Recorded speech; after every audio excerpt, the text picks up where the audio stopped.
दोस्तों, मेरा नाम लक्ष्मण कुमार वर्मा। बच्चे स्वागत करता हूं आपका हमारे चैनल वर्मा अकेडमी में। आज की वीडियो इंपॉर्टेंट है, बहुत जरूरी है और जानना बहुत ज़्यादा जरूरी है कि बच्चे ये टॉपिक ही बहुत इंपॉर्टेंट है कि भाई एग्जाम में ग्रेस मार्क कैसे ले जाता है, कैसे बच्चे आप एग्जाम का टॉपर बन सकते हो एनालिसिस के अंदर अगर आप सीबीएसई के अंदर फेल होके आए हो। ठीक है, सीबीएसई अगर फेल होके आए थे, कंपार्टमेंट लेके आए थे और अभी भी आपने एग्जाम नहीं दिया है या देने वाले हो या फिर एडमिशन नहीं लिया है, तो सिंपल आप कांटेक्ट करें ना, नंबर आपको डिस्क्रिप्शन बॉक्स में मिल जाएगा। लेकिन मैं बात करने वाला हूँ आज बच्चे कि अगर आपने एग्ज़ाम दे दिया या देने वाले हैं, अगर दे दिया तो बच्चे बात नहीं बनेगी, लेकिन अगर देने वाले हो तो बच्चे ग्रेस मार्क कैसे मिल सकता है। बच्चे ग्रेस मार्क्स पहले होता क्या है इतना पता होना चाहिए।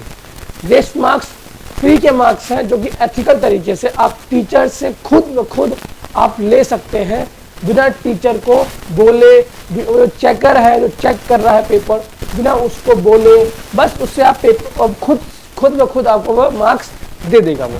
और ग्रेस मार्क्स मुझे 5 मार्क्स 7 मार्क्स का ही होता है, ठीक है ना। लेकिन अब ये होगा कैसे भाई? तो बच्चे आप टॉपर बन सकते हो अगर आप फेल हुए हो। तो आइए कहानी जानते हैं कैसे। देखो भाई, सबसे पहले एक बात जानते हैं। बात ये बच्चे कि जब आप एग्जाम लिख रहे हो, जब आप एग्जाम लिख रहे होगे, सेंटर मैटर नहीं करता, एग्जाम आपको आता कितना है नहीं मैटर करता। पेपर अच्छा पेपर आपको पूरा आता है, बहुत बढ़िया बात है। लेकिन पेपर नहीं आता है तब भी ग्रेस मार्क्स आपके लिए आपको फेल होने से बचा सकता है। ग्रेस मार्क्स, अब ग्रेस मार्क्स लेते कैसे? तो लाइक बच्चे फॉर एग्जांपल आपके पास 20 पेज है या फिर 16 पेज होगा आपके पास, 16 पेज का बुकलेट मिलता है ना, ठीक है। तो इसको तो पूरा भरना है भाई,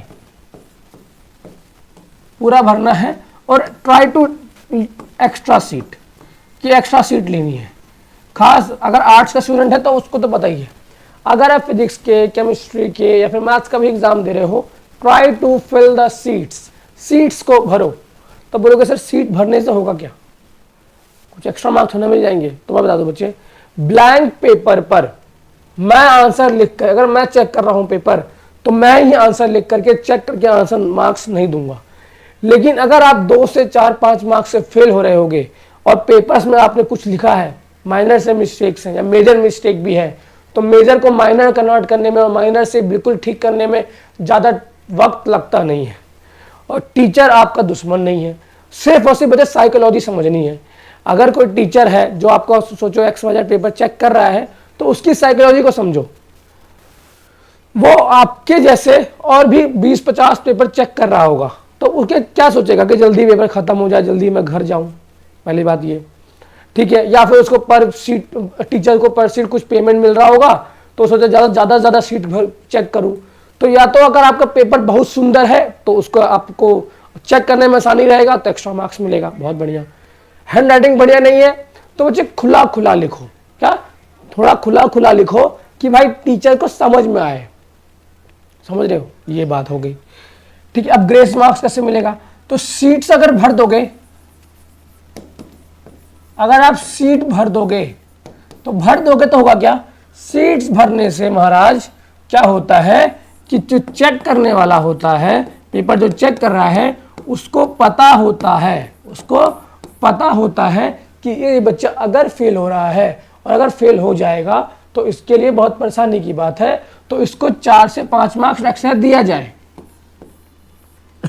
मार्क्स एक्स्ट्रा दे दिया जाए, सिखाने पास हो जाए या पास हो जाए, चाहे गर्ल हो चाहे बॉय हो, मैटर नहीं करता, ठीक है। कोई थोड़ा भेदभाव थोड़ा करता है कोई।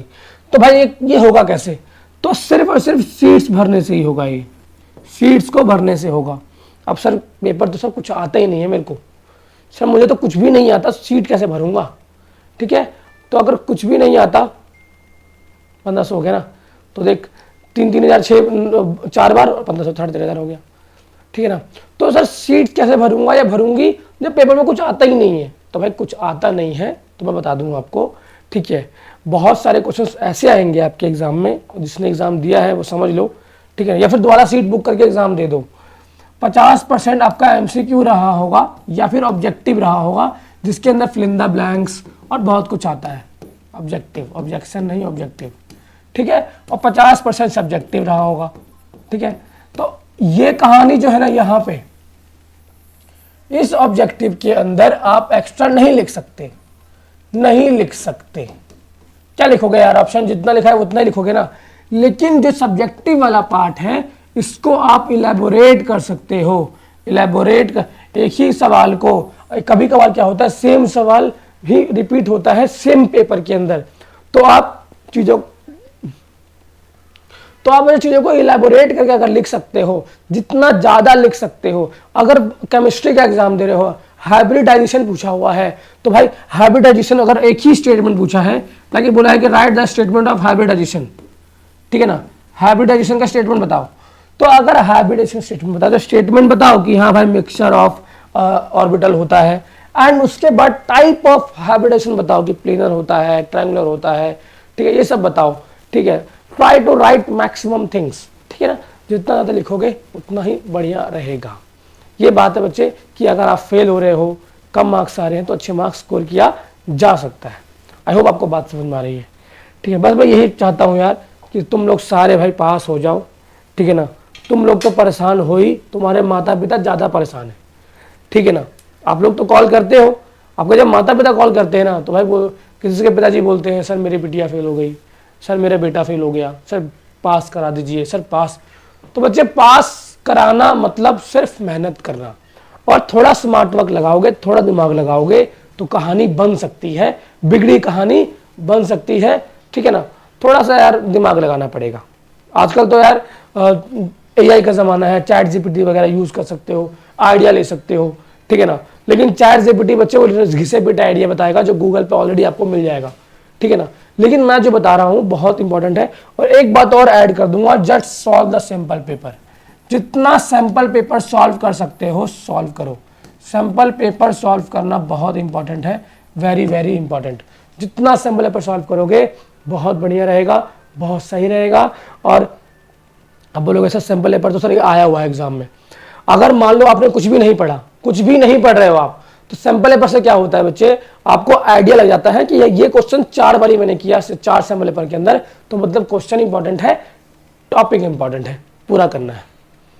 हाँ, ये टॉपिक दोबारा बार बार 3 बार आया तो मतलब पिछले 3 साल में आया तो इस साल भी आने के चांसेस है बच्चे। अब देखो यार 12th क्लास आपको लग रहा है बड़ा, 10th क्लास आपको लग रहा है बड़ा, पर छोटी क्लास है यार। जब कॉलेज के अंदर जाओगे ना आप, जब आप अगर आप JEE मेंस बीटेक वगैरह करोगे, इंजीनियरिंग मैथमेटिक्स देखोगे, तो आपको ये वाला मैथमेटिक्स बहुत छोटा लगेगा, बहुत आसान है। तो मुझे तो बहुत ईजी लगा, तो समझ रहे हो ना। आपको अभी मुश्किल लग रहा है लेकिन है चीज़ें आसान। तो आई होप आपको मैं बात समझा पा रहा हूँ। अगर मेरी बात आप तक कन्वे हो गई है ना, तो वीडियो को लाइक कर देना और चैनल को सब्सक्राइब भी कर दो और शेयर भी कर दो अपने दोस्तों के बीच में, कि यार बात उसको भी समझ में आ जाए। भाई टॉपर बनना सिर्फ एक्स्ट्रा ऑर्डिनरी बच्चा टॉपर नहीं बनता है। लाइक हमारे एकेडमिक्स में हम बच्चे एक्स्ट्रा ऑर्डिनरी नहीं थे, लेकिन हम भी टॉप किया करते थे। तो बस कहानी क्या है, थोड़ी मेहनत, थोड़ा स्मार्ट वर्क। आई होप आपको वीडियो पसंद आया होगा, समझ में आया होगा। समझ में आया तो वीडियो को लाइक करना है, चलो सब्सक्राइब करना है। मिलता हूं नेक्स्ट वीडियो में, तब तक के लिए बच्चे जय हिंद बेटे।